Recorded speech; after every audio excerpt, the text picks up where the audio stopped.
Hello, I'm Dr. James Bogash, expert in health and longevity and creator of Bogash Life and Balance. And as a practicing chiropractor who sees sports-related injuries as well as car accidents and other types of head trauma, as well as the author of Migraines and Epilepsy, How to Find Relief, Live Well, and Protect Your Brain, this is a concept that I understand quite well as far as what happens to the damage, what happens to the brain when it gets damaged, and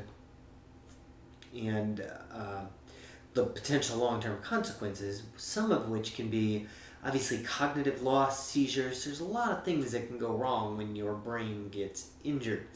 And this was a small study. Having been in the martial arts for 30 plus years, pretty much a lifetime martial artist, I've had my share of minor head traumas. I've had a couple doozies, but it happens. Some martial arts more than others.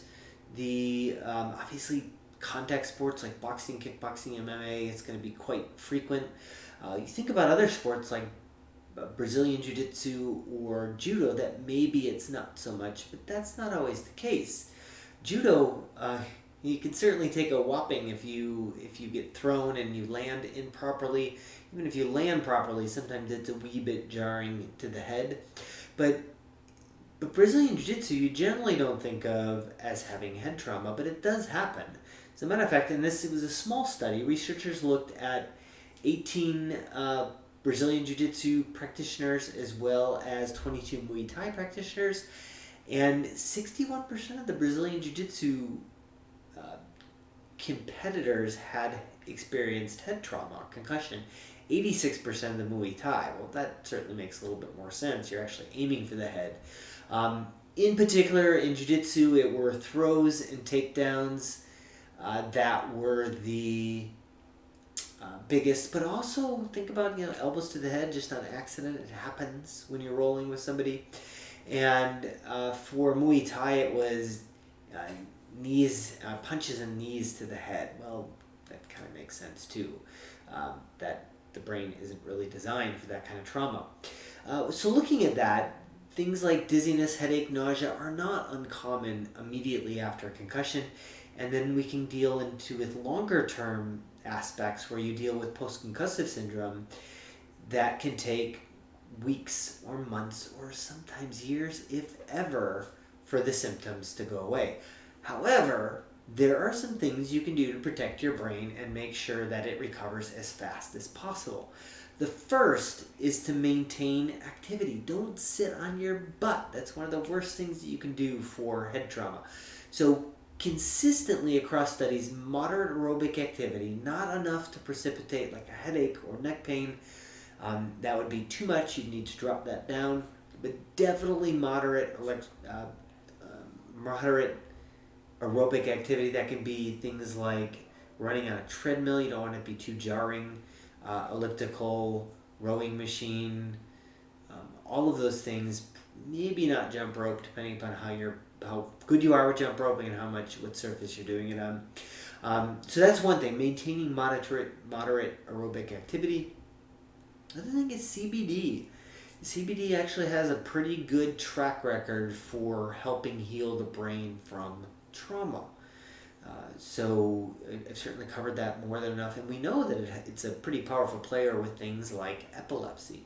So why not with something that can lead to epilepsy, like head trauma?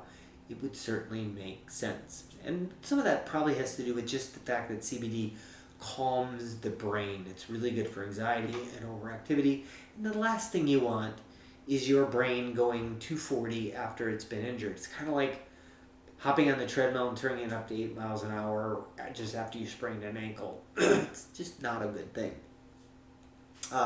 Brain-friendly antioxidants, things like mixed tocopherols. I've certainly talked a lot about vitamin E, but you want to make sure you're doing mixed tocopherol, not just alpha tocopherol. They have to be all of the tocopherols, maybe even tocotrienols.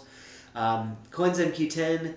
Magnesium is really good for the brain, but it doesn't cross the blood-brain barrier very well. So magnesium threonate is a form that is patented, that is believed to cross the blood-brain barrier at a better rate. Fish oils. Fish oils can control inflammation and have a pretty good track record for helping with recovery from concussion.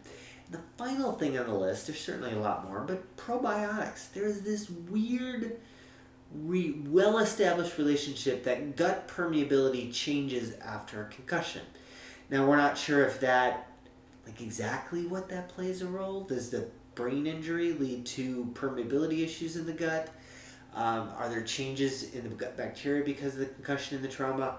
We don't really know, but right now there's an accepted relationship with gut problems, gut permeability specifically, and head trauma.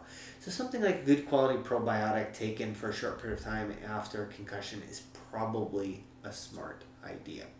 As always, I'll post a link to this particular study, the one about the Brazilian Jiu-Jitsu artists and the Muay Thai, and I'll put that in the description. Make sure you like this video, share it with somebody who you think needs the information, and subscribe to the channel.